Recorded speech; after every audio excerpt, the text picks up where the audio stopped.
বুদ্ধের বাজারে গিয়েছিলাম, একটা মাদ্রাসা, একটা মসজিদের অংশ বিশেষ, অজুখানা, এগুলো ডেস্ট্রয় করা হয়েছে রাষ্ট্রদ্রোহী শক্তির পক্ষ থেকে। যারা বিবেচনা বহির্ভূত নাগরিক, যারা এই রাষ্ট্রকে একটি চমৎকার কল্যাণকর রাষ্ট্র হিসেবে পৃথিবীর মানচিত্রে দেখতে চায় না, যারা তারা অনাকাঙ্ক্ষিত নাগরিক বাংলাদেশে, অনভিপ্রেত নাগরিক বাংলাদেশে, এরকম মাদ্রাসা ভেঙে দেয়, বয়স্কদের মাদ্রাসা ভেঙে দেয়, নামাজের জন্য অজুখানা করা হয়েছে, ওই অজুখানা ভেঙে দেয় যারা ভেঙে দিল এরকম মাদ্রাসা, এরকম অজুখানা, এরকম ওয়াশরুম দেখতে গিয়েছিলাম ফজরের নামাজের পরে বুদ্ধের বাজারে। হিউজ পরিমাণ পপুলেশন সেখানে প্রেজেন্ট ছিল।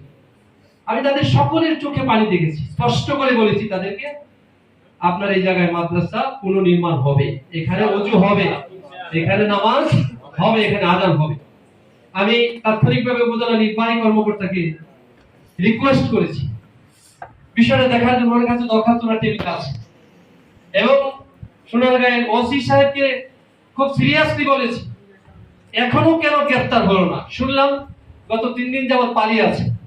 তো আমি বললাম যে পালিয়ে থাকার লোক যারা, তারা পালিয়ে থাকবে, আর আপনাদের দায়িত্ব হচ্ছে পালিয়ে থাকার লোকগুলোকে ধরে নিয়ে এসে বিশেষ ট্রাইব্যুনালে তাদের বিচার করতে হবে।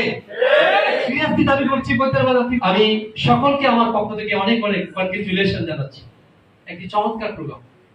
বিনয়ের সাথে রব্বে কারিমের কাছে দরখাস্ত করছি, আমার ভাই শহীদ মাওলানা মতিউর রহমান নিজামীকে ফিরিয়ে দাও বিশেষ ট্রাইব্যুনাল। বিনয়ের সাথে রব্বে কারিমের কাছে দরখাস্ত করছি, রব্বে কারিম, এবং এখন তো দাবি করার জায়গাটাও তো নাই। আমার ভাই আলী হাসান মুজাহিদ, শহীদ আলী হাসান মুজাহিদ ফাঁসির কাস্টে ঝুলিয়ে, আমার ভাই নিজামীকে ফাঁসির কাস্টে ঝুলিয়ে, আমার ভাই কামারুজ্জামানকে ফাঁসির কাস্টে ঝুলিয়ে প্রকাশ্যে, আমার ভাই কাদের মোল্লাকে ফাঁসির কাস্টে ঝুলিয়ে, আমার ভাই মীর কাসিম আলী মিন্টুকে ফাঁসির কাস্টে ঝুলিয়ে, গোটা পৃথিবীর কোরআনের পাখি নামে খ্যাত আল্লামা দেলোয়ার হোসেন সাঈদীকে পিজি হাসপাতালে নিয়ে এসে ইনজেকশন পুশ করে এই দুনিয়া থেকে বিদায় করে দেওয়া হয়েছে। শহীদ হয়েছেন আমার ভাই সাঈদী, শাহাদাত বরণ করেছেন বাংলাদেশের অকুতোভয় সৈনিক প্রফেসর গোলাম আজম।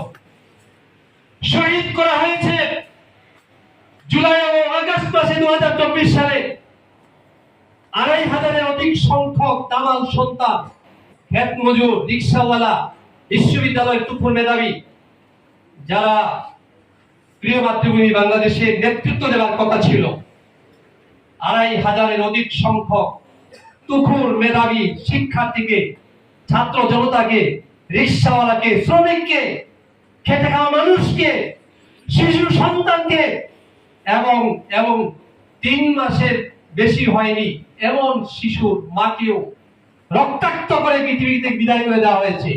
আমি অত্যন্ত পরিষ্কার করে বলতে চাই, সোনারগাঁয়ের মাটি থেকে অত্যন্ত ত্যাগহীন কণ্ঠে বলতে চাই, এই খুনি শেখ হাসিনার নির্দেশে, এই জালিম শাহী শেখ হাসিনার নির্দেশে যার 2টি হাত রক্তে রঞ্জিত হয়েছে, ঢাকা বিশ্ববিদ্যালয়ের মেধাবী ছাত্রদের রক্তে যার 2টি হাত রঞ্জিত হয়েছে, সেই খুনি শেখ হাসিনাকে ইন্ডিয়া থেকে বাংলাদেশে নিয়ে এসে বিশেষ ট্রাইব্যুনালে বিচার করার মধ্য দিয়ে আমরা ইন্টারপোলের মাধ্যমে সাবেক প্রধানমন্ত্রী শব্দটা বলতে চাই না, প্রধানমন্ত্রী শব্দটা ঘৃণার সাথে ব্যবহার করছি। আমাদের দেশের প্রধানমন্ত্রীর চেয়ারটাকে আপনি কলঙ্কিত করেছেন, রক্তাক্ত করেছেন। ইন্টারপোলের মাধ্যমে আপনাকে বাংলাদেশে এনে অন্তর্বর্তীকালীন সরকারের কাছে বিনয়ের সাথে আবেদন করছি, শেষ লেখে আবেদন করছি, এই কেয়ারটেকার অন্তর্বর্তীকালীন সরকার দলের কাছে ডক্টর মোহাম্মদ ইউনূস, শ্রদ্ধা রেখে বলছি, সম্মান রেখে বলছি, খুব বিনয়ের সাথে বলছি, খুনি শেখ হাসিনা যতদিন পর্যন্ত ইন্ডিয়া থেকে এই খুনি শেখ হাসিনাকে, এই ধূর্ত শেখ হাসিনাকে, এই জাহেল শেখ হাসিনাকে, এই মূর্তি পূজারী শেখ হাসিনাকে, বাংলাদেশের 18 কোটি মানুষকে বিভ্রান্ত করিয়ে শেখ হাসিনাকে ইন্টারপোলের মাধ্যমে বাংলাদেশে নিয়ে এসে ইতিমধ্যেই বিশেষ ট্রাইব্যুনালে মামলা দায়ের করা হয়েছে। ওই মামলাকে সামনে রেখে বিশেষ ট্রাইব্যুনালে ফাঁসির কাস্টে ঝুলিয়ে এই রক্ত পিপাসু এই হাতে রক্ত নিয়ে ইন্ডিয়াতে পালিয়েছেন রাতের বেলা। এই পালিয়ে যাওয়া প্রধানমন্ত্রীকে, তথাকথিত প্রধানমন্ত্রীকে ইন্টারপোলের মাধ্যমে বাংলাদেশে এনে বিশেষ ট্রাইব্যুনালের মাধ্যমে তাকে ফাঁসির কাস্টে ঝুলিয়ে 18 কোটি মানুষের সামনে তাকে ফাঁসিতে ঝুলাতে হবে। ইসলামী ছাত্র শিবিরের সাবেক বন্ধুদেরকে বলতে চাই, আলা কুল্লুকুম রাইন। রাসূল বলেছেন, ওহে তোমরা সকলে দায়িত্বশীল, তোমরা সকলে দায়িত্বশীল। অকুল্লুকুম রাসূলুন, এবং তোমাদের সকল দায়িত্বশীলকেই প্রশ্ন করা হবে, জিজ্ঞাসা করা হবে আন রাইয়াতিহি, তোমার দায় দায়িত্ব পালন করার ব্যাপারে। একেবারেই সহিহ হাদিস, স্পষ্ট করে বলছি।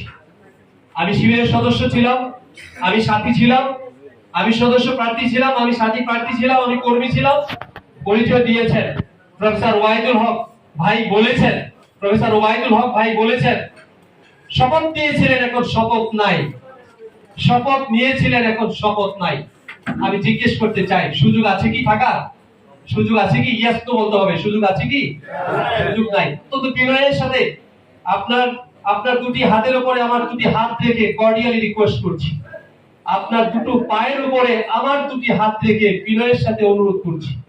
সেই অনুরোধটা হচ্ছে, আপনি ডিসিশনের এই চেয়ারে বসে আগামী 3 থেকে 6 মাসের মধ্যে বাংলাদেশ জামাত ইসলামী প্রক্রিয়াতে শপথ গ্রহণ করতে হবে ইনশাআল্লাহ। আল্লাহর কাছে তৌফিক কামনা করে প্রিয় সোনারগাঁকে সুন্দর করে গড়ার জন্য, প্রিয় সোনারগাঁকে তিলোত্তমা সোনারগাঁ হিসেবে গড়ে তোলার জন্য, প্রিয় সোনারগাঁকে সন্ত্রাস মুক্ত সোনারগাঁ হিসেবে গড়ে তোলার জন্য, প্রিয় সোনারগাঁকে চাঁদাবাজ মুক্ত সোনারগাঁ হিসেবে গড়ে তোলার জন্য, প্রিয় সোনারগাঁকে দখলবাজদের হাত থেকে মুক্ত করবার জন্য, প্রিয় সোনারগাঁকে সন্ত্রাসীদের হাত থেকে মুক্ত করার জন্য, প্রিয় সোনারগাঁকে হিন্দু, বৌদ্ধ, ইহুদি, খ্রিস্টান যত ধর্মের মানুষ আছে সকল ধর্মের মানুষদেরকে সাথে করে নিয়ে একটি সুন্দর সোনারগাঁ, একটি ইনসাফপূর্ণ সোনারগাঁ, একটি কল্যাণমূলক সোনারগাঁ, একটি আদিল ওয়ালা সোনারগাঁ। সোনারগাঁ থেকে এমন একজন প্রতিনিধিকে আমরা বাংলাদেশের জাতীয় সংসদে পাঠাতে চাই, যিনি জাতীয় সংসদে দাঁড়িয়ে সোনারগাঁকে চমৎকার করে গড়ে তোলার জন্য সুন্দর করে ভূমিকা রাখবেন। এমন একটি সোনারগাঁ বিনির্মাণের জন্য আপনাদের কাছে পরিকল্পনার কথাটা রেখে আমার কথা এখানে শেষ করছি। ওমা আলাইনা ইল্লাল বালাগ। সুবহানাকাল্লাহুম্মা বিহামদিকা আশহাদু আল্লা ইলাহা ইল্লা আনতা আস্তাগফিরুকা ওয়া আতুবু ইলাইক। আসসালামু আলাইকুম ওয়া রাহমাতুল্লাহি তাআলা।